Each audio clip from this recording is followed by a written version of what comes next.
Harry Potter Quidditch Champions 2024 has just been released as of September 3rd. I've played a few hours and including a couple online matches, I think I've got enough that I can give some first impressions. It's released on multiple platforms, but it's actually free to pick up as part of PlayStation Plus's monthly games. And as a day one release, this might actually mark a first for PlayStation Plus. Otherwise, it will set you back about £25 in the UK. For the regular standard edition anyway.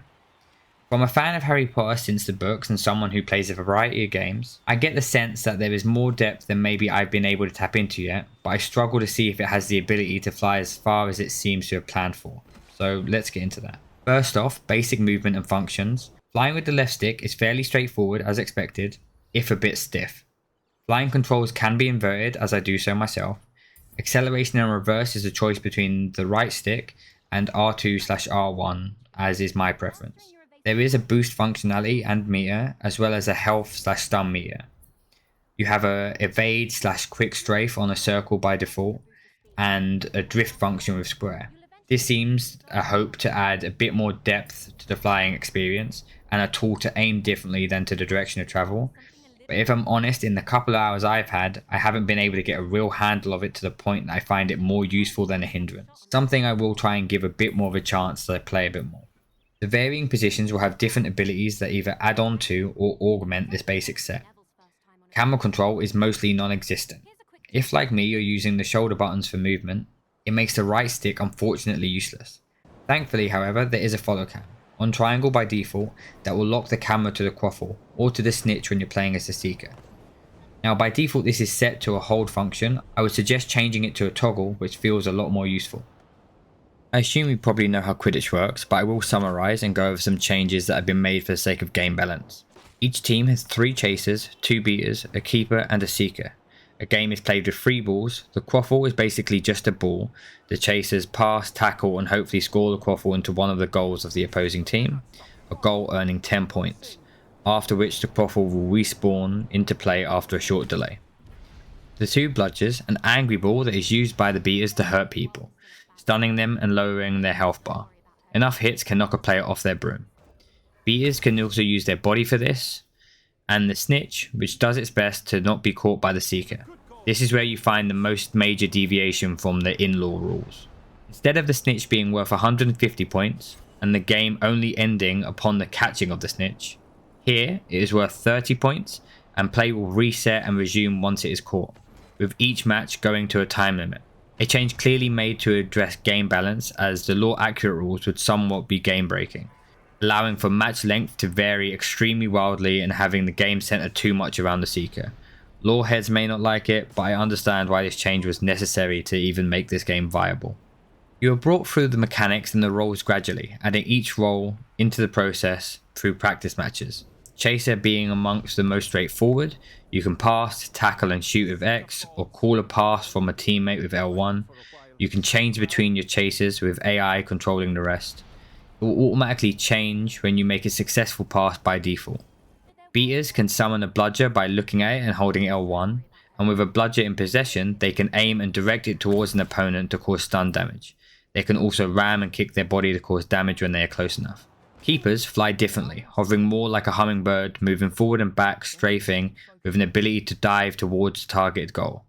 Holding square will recenter the keeper between the goals, especially useful if you lose your bearings. They have a kick to punt the quaffle away or hurt the opposition if they get too close. Their job is simple to understand: keep the quaffle out of their goals. They are also given a secondary role, playmaker.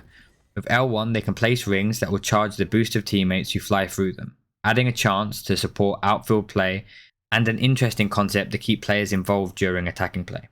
Finally, we have the Seeker, who only becomes available when the Snitch becomes active, maybe 2 or 3 times in a game. Chase the Snitch, charging the meter while you're within a certain radius. Once the meter is charged and you're close enough, you can press X to catch the Snitch for 30 points. The Snitch drops rings that will charge its boost in its trail, so if you do a good job staying on its tail, then you're doing your job pretty well.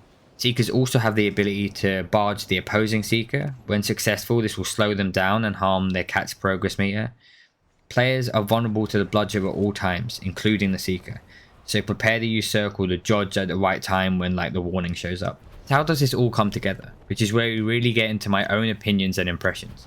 So during single player, you can change to any position you like during play, apart from the Seeker, who is only available during certain points. If you want to stun someone as a beater, then change to a chaser to go for goal, you can. Before changing to the keeper to save a goal, play some playmaker rings, and then go back to one of your chasers to go for another chance on goal again, you can. Changing to the Seeker when the snitch shows up to prioritize snapping those 30 points. Or at least that seems to be the idea. One I feel that so far that is going to be uncommon. If you want to play as an individual chaser the whole time, you can. Even if you never call for the quaffle or commit a successful tackle, just let the AI deal with it. Maybe you can just be the keeper. You can. Want to change to the Seeker during a chase? You don't have to.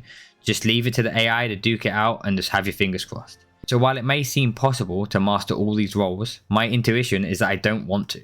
I try to play chaser to secure some points, change to the Seeker when it's available. Rarely am I bothered to change to the beater, which may seem useful, but ultimately I feel my attention was better elsewhere during single player, and changing to the keeper immediately stressed me out. I find it hard to get a feel for how to be a good keeper, and the change to the keeper and vice versa was very disorientating, and I needed a moment to get my bearings, which is especially bad if you're changing back to the keeper as an opposing attack approaches your goal. So I haven't much experience as a keeper, and I feel like I don't want to. I was better off just leaving it to the AI because otherwise I was just a hindrance. Now, online play, which actually appears to be the main focus of the game, is handled a little bit differently. It's a 3v3 format with each player taking one chaser and a secondary role, keeper, beater or seeker. I've only played my matches as the chaser-seeker combo, so I can't confirm if the same problem of just wanting to prioritize chaser and avoid keeper at all costs will be the same here, or if this is specifically my preference, though I do think it is an interesting way to dish out roles. It keeps all players involved at all times, while lowering the burden of managing too many roles at once, so you can focus on being a bit better at less rather than struggling to be mediocre at all. Now your squad can be edited. You can customize the appearance of every individual player, as well as using resources and skill points to upgrade abilities of an individual in your squad. Skill points and resources are shared, so you can choose to prioritize upgrading one member especially, or the whole squad gradually. There are 4 cups in the campaign, and the ability to play exhibition matches, which doesn't seem that much in the way of single player, which is why I feel the focus is more on PvP. Like most modern multiplayers, there is a seasonal progression to gain cosmetics and the like, which does not appear to be tied to real world money. Well, outside of the deluxe edition cosmetics that you can buy at least. From what I can see, from the rate of progression through the season, they are expecting you to play a lot. Much more than the single player cups, which do grant progression, but probably not much more than what looks like 10% through the season. Continuing the trend of games competing to be the only game you have time to play if you wish to grind for all of the content, of which more will be released when the next season comes out. Outside of that, the visuals are stylized and cartoonish, which you can judge for yourself. I think it's okay. And some of the voice performances are particularly questionable. I'm not sure what's up with Fred or George, and the Dumbstrang announcer seems to be bouncing between Norwegian, Scottish and Welsh. Well, hear it for yourself and let me know what you think.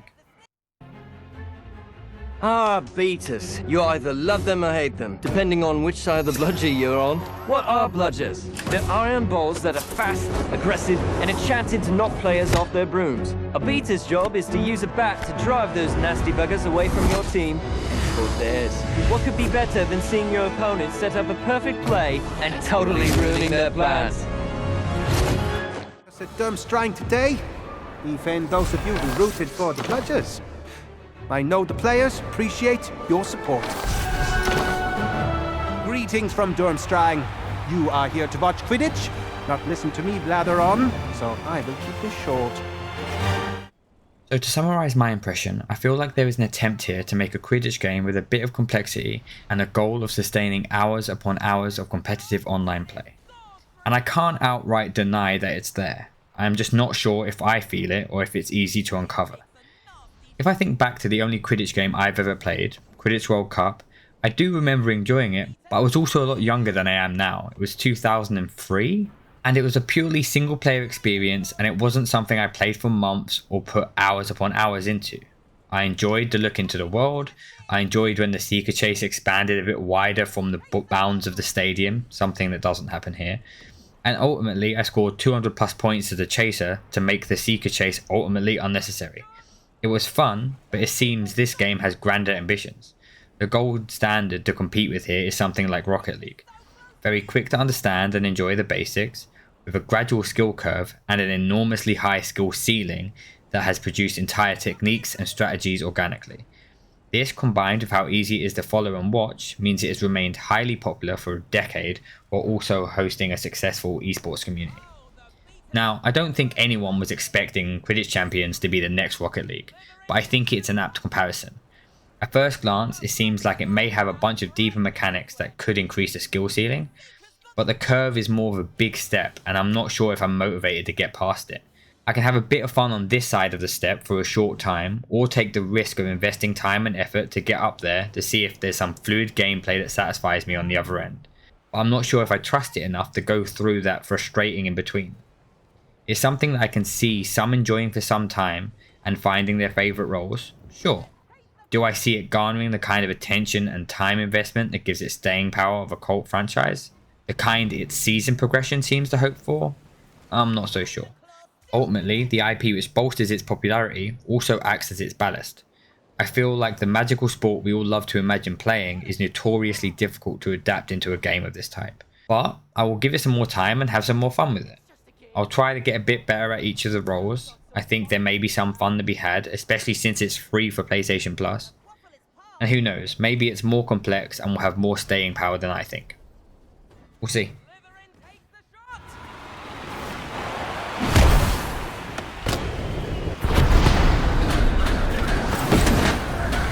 Yes, keep it moving, Delph.